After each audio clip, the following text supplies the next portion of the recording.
नमस्कार सर्वांना. श्री स्वामी समर्थ. आबांची लाडकी ताई या यूट्यूब चॅनलमध्ये माझ्या गोडताईंचं दादांचं खूप खूप असं सारं स्वागत आहे. आणि माझ्या व्हिडिओची सुरुवात माझ्या श्री स्वामी समर्थ आईच्या दर्शनानं. तर माझ्या श्री स्वामी समर्थ आईचा आशीर्वाद जो कोणी माझा व्हिडिओ बघत असेल ना, त्यांना सर्वांना माझ्या आईचा आशीर्वाद लागावा आणि त्यांचं पण माझ्या स्वामी आईच्या आशीर्वादानं खूप खूप अशी प्रगती व्हावी आणि खूप त्यांच्या इच्छा लवकर माझ्या स्वामी समर्थ आईनी पूर्ण कराव्या. आणि इकडं ना मी परत एकदा तुमचं सर्वांचं आभार आणि धन्यवाद मानते की माझ्या एवढ्या सगळ्या व्हिडिओला खूप असा तुम्ही प्रतिसाद दिला आणि एवढं सारं प्रेम दिलं. आणि माझा व्हिडिओ खरंच खूप छान चालला आहे आणि कालच्या पण व्हिडिओला माझ्या खरंच खूप प्रेम दिल्याबद्दल धन्यवाद.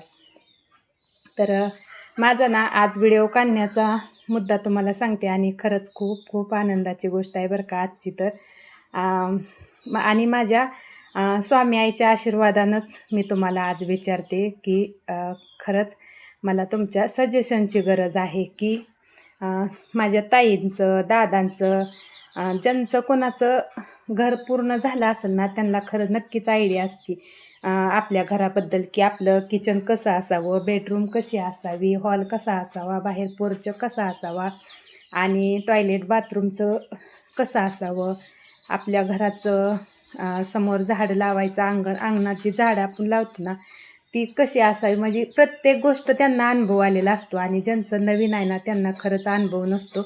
तर माझं म्हणणं काय की तुम्ही मला नक्कीच सांगचाल कमेंट करून की ताई असं करा तसं करा, असं मी तर म्हणेन आणि आशा करते मी कमेंटची. तर आता माझं म्हणणं कसं आहे तुम्हाला सांगते, मग त्याच्यावरनं तुम्ही मला माझं जिथं चुकल तिथं सांगा. मी अपेक्षा करते तुमच्याकडून की तुम्ही मला नक्कीच सपोर्ट करचाल. तर किचन मोठं असावं असं माझं म्हणणं. कारण का की आपल्याला किचनला पण जागा भरपूर लागते. नंतर आपण रॅक काढतो बघा भांडी ठेवायला, फ्रीज असतो आपला किचनमध्ये. आणि आलं गेलं कोण आपला काय कार्यक्रम असला, कोण पाहुणे रावळे आली तर आपल्याला स्वयंपाक बनवायला मग 4 बायका आल्या तर असं बनवायला पण यावं, बसता उठता यावं. म्हणून माझं म्हणणं काय की किचनची खोली फक्त मोठी असावी आणि नंतर ना मग बाहेर बेडरूम थोडीशी लहान असली तरी चालेल असं माझं म्हणणं येतं आहे. का की तिथं एवढं जास्त काय माणूस जात नाही. एक कपाट आणि बेड बसला की तिथं जास्त नाही एवढंही वाटत. तर ती थोडीशी लहान असली तरी मग चालतं आहे. आणि नंतर परत इकडं हॉलमध्ये पण बघा तुम्ही आपल्या माणसं आले गेले, आपली पाहुणे मित्रमंडळी कोण जी असेल ना त्यांची बसऊट असते. काय कार्यक्रम असला तर त्या खोलीत आपण बाहेरच्या हॉलमध्ये जास्त बसतो आणि तिथं सोफा असतो. मग सोफ्याला पण जागा भरपूर लागते.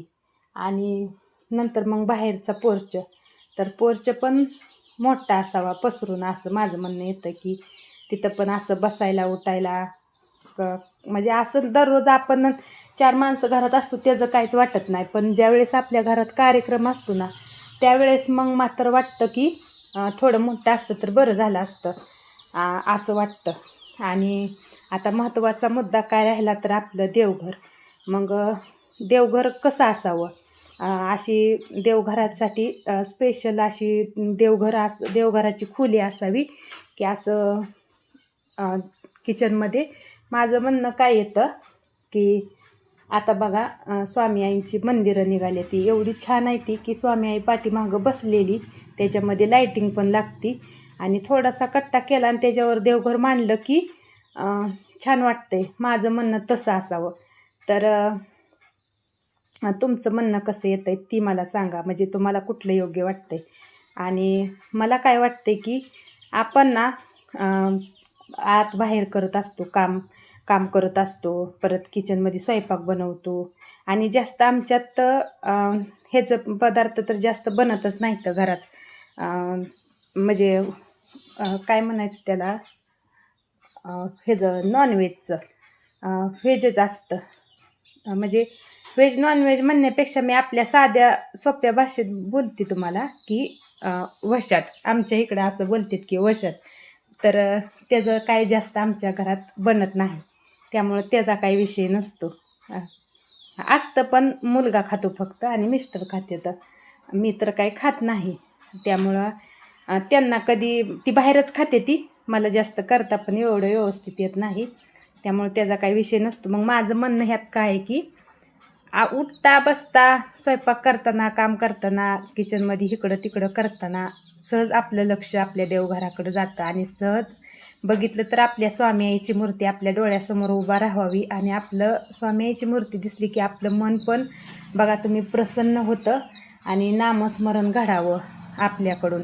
आणि असं मंदिर म्हणजे पॅक असले रूम असली ना, दरवाजा पण असतो त्याला, म्हणजे बघितलं आहे मी 1-2 ठिकाणी, तर तिला देवपूजा करते मंदिर देवघराचं दरवाजा लावून टाकते ती मला कसं तरीच वाटते, ती नकोच वाटते की तसं नाही.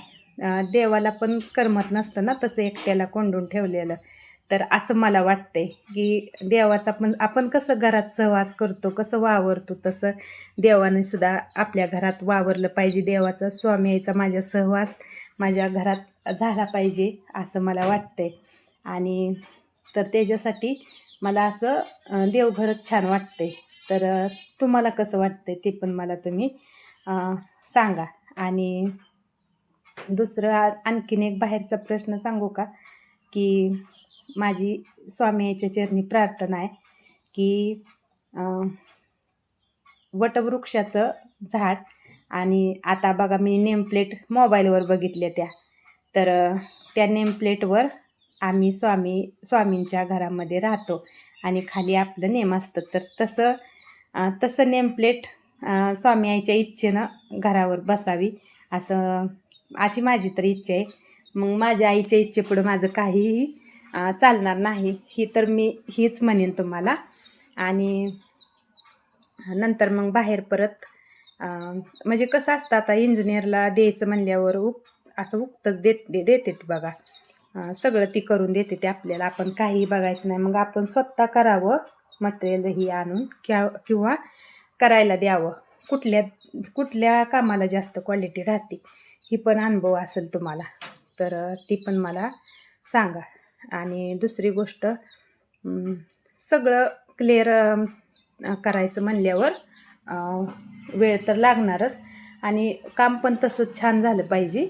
आणि बाहेर आपल्या घराच्या बाहेर बघा गार्डन असतं, म्हणजे झाडं लावतो आपण घराच्या साईडनी, तर नारळाची झाडं अशी घराला चिटकून लावावी की नाही लावावी.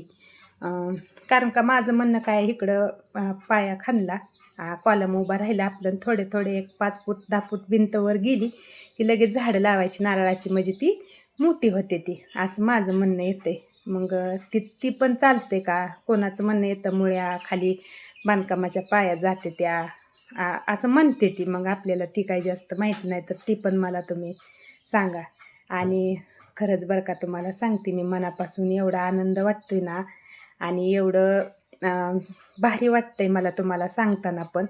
तर खरंच स्वामी आईचा हात आपल्या डोक्यावर आहे आणि स्वामी आईचा आशीर्वाद पण आहे बरं का. आणि स्वामी आईच्या कृपेनंच हा आज आनंदाचा दिवस उगवला आहे. मला खरंच सांगायला पण तुम्हाला आनंद होतोय.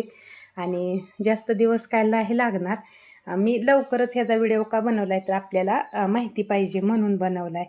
तर चला, मनापासून माझं सर्वांना श्री स्वामी समर्थ.